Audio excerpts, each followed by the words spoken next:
It's Matthias.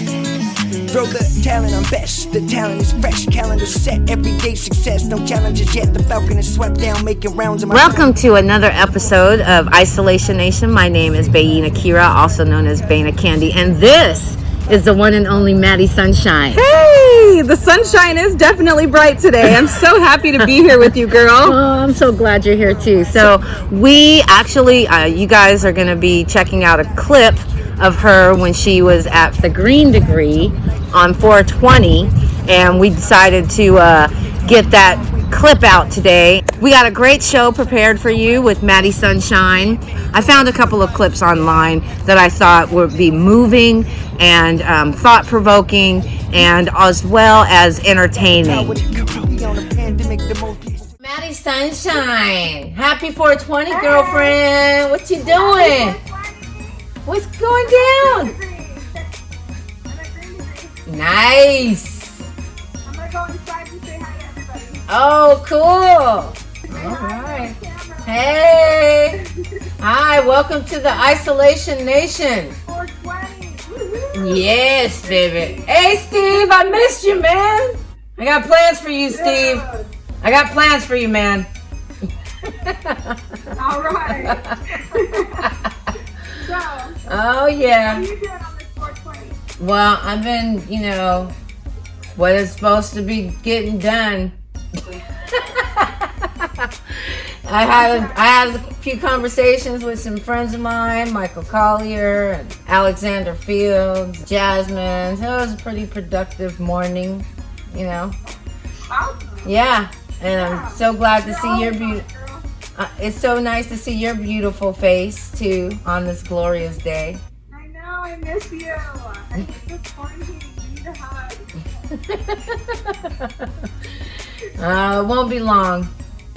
It won't be long. Trouble don't last always. I hug you anyway. Hey, I don't care if you know that. We hug anyway. What strain you getting? What you getting? A pre-roll or some dabs? How you smoking? No, I'm just getting a pen, Ah. Okay. Stray Hits was the first station to ever advertise for Green Degree or any cannabis business for that matter in Alaska, and I'm actually quite proud of that because look at where it is now. It's essential, but oh my God, Yep. it's amazing. Yep. It's amazing. This is historical. Yep. We're part of history. That's You know? right. That's All right. the kids at Green Degree is like they're just like nurses. They're helping people through this. They're like undercover nurses, girls. Right? Hey, thank you. Yay! Yay! Woo! Salute to you. All right. I love you too. Thank you. You keep shining. All right, and get your smoke on, girl. You come on, catch up. I'm fucked up, dude. I gotta go. I gotta wait till kids go to bed. I got a question for you. What's the first song that comes to mind when I say weed? Cause I got COVID. I love you all. God bless. God bless you too. I'll talk to you soon. Thanks, Maddi. Bye. Bye.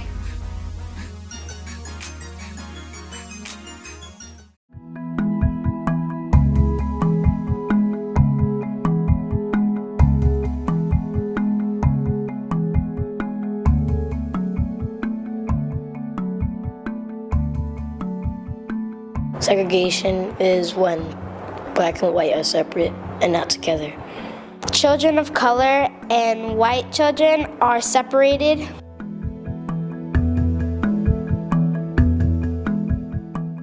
There are two different schools, and one is for black people and another one is for white people.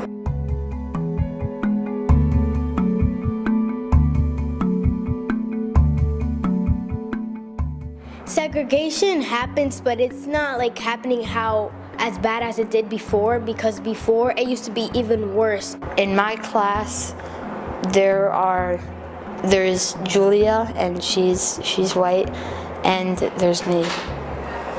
Well, my cousin named Lana, she used to go to a Catholic school. Well, she felt awkward because she was the only black person. The only other people from the Middle East in the school is my cousins. Because some people might decide to fit in with the people of the opposite race, but some people might try not feel comfortable around people that isn't part of their race.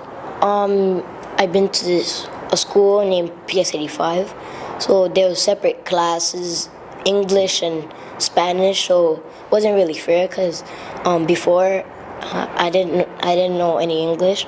I only speak Spanish. I have a sister. She goes to a Catholic school, and her name is Hennessy. And it's like a school for rich people, and she had an opportunity to go, but you don't really see a lot of colored people. But there still is. But there's more white people that you see in the school. One main reason I think that is because of the money too.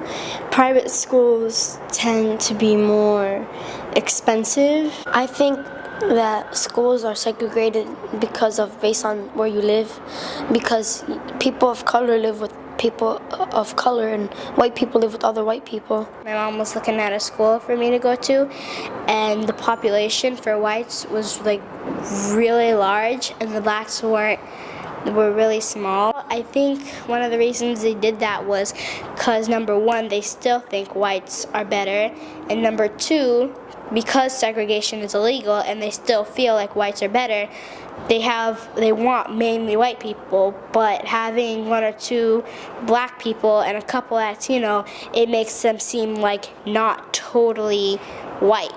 Well, I think diversity is good because, we won't only have, people that are from your culture.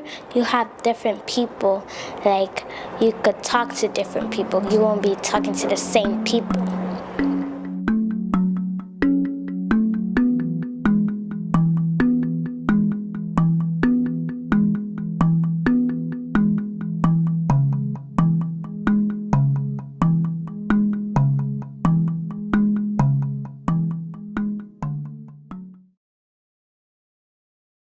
Cowboys aren't just the stuff of movies and old TV westerns. Far from it.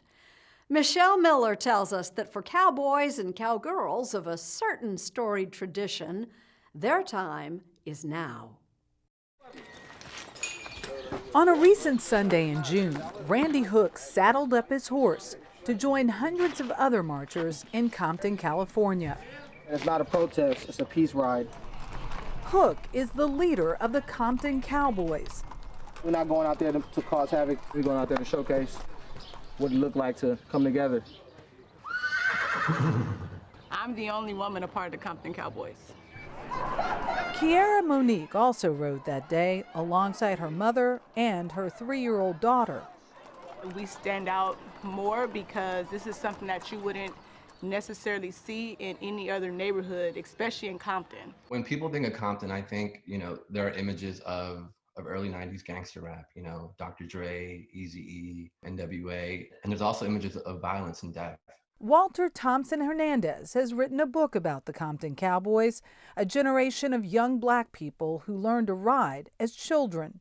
Their motto, "The streets raised us, horses saved us." Each one will tell you in different ways that if it wasn't for these horses, they feel that they wouldn't be alive today. The ranch to me is so much more than a horse ranch. Okay, Mama. It's an oasis and a place where people go to heal and to find meaning. Many Americans first learned of black cowboys and cowgirls when they appeared in recent protest marches around the country. Unfortunately, in the United States, is that we're invisible in a lot of different places. What do we have here? This is our Black Cowboy Walk of Fame. In fact, there is a long, proud history of black cowboys in America. When people come in and see our little house museum and all of these wonderful pictures of actual cowboys, it blows you away. Terry Gentry is a docent at the Black American West Museum in Denver, Colorado. Almost 1 in 3 cowboys was black. 1 in 3? Yes. Among them, Edward Cheatham, Nat Love, and Bass Reeves. He arrested over 3,000 people during his career, as a deputy marshal. From what we understand, the stories of the Lone Ranger were based on Bass Reeves' life. After the Civil War, says Gentry, black cowboys played a key role in settling the West. Why would the cowboy way appeal to so many of these formerly enslaved people? There's an incredible amount of freedom with managing cattle. It's a very, very tough way to make a living, but I would imagine there's a lot of gratification in being out on the open plains underneath the stars.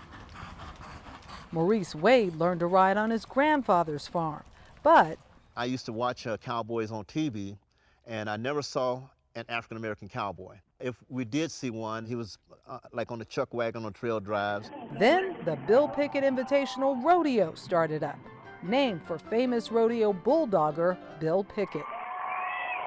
And you were like, whoa, there are a lot of us. Yes, I was, whoa. In fact, I said, well, what spaceship these brothers come from? He still competes and also champions young riders. Like 12-year-old Savannah Roberts, who won the Bill Pickett Ladies Barrel Racing Championship in Denver this year. Is the adrenaline rush deep? The adrenaline is more towards the beginning of the run, but once I get going, I don't feel anything when I'm running. And then just let him go to second and third. Her sister Aaliyah is her coach. Good girl. And also competes. Set and look. Every black kid in America should have an opportunity to experience what we experience.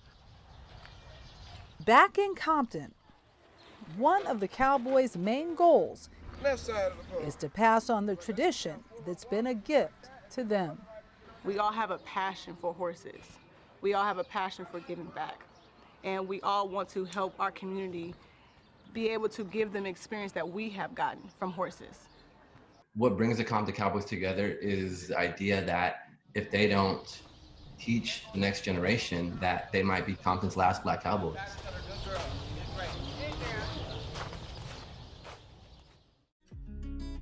Thank you again for watching the Isolation Nation. If you would like to be a part of the show, be interviewed, or if you have some entertaining content that you would like us to include in the show, we are more than happy to do so. Just go ahead and send us a message. My name is BKUi. This is Maddi Sunshine. Peace. God bless.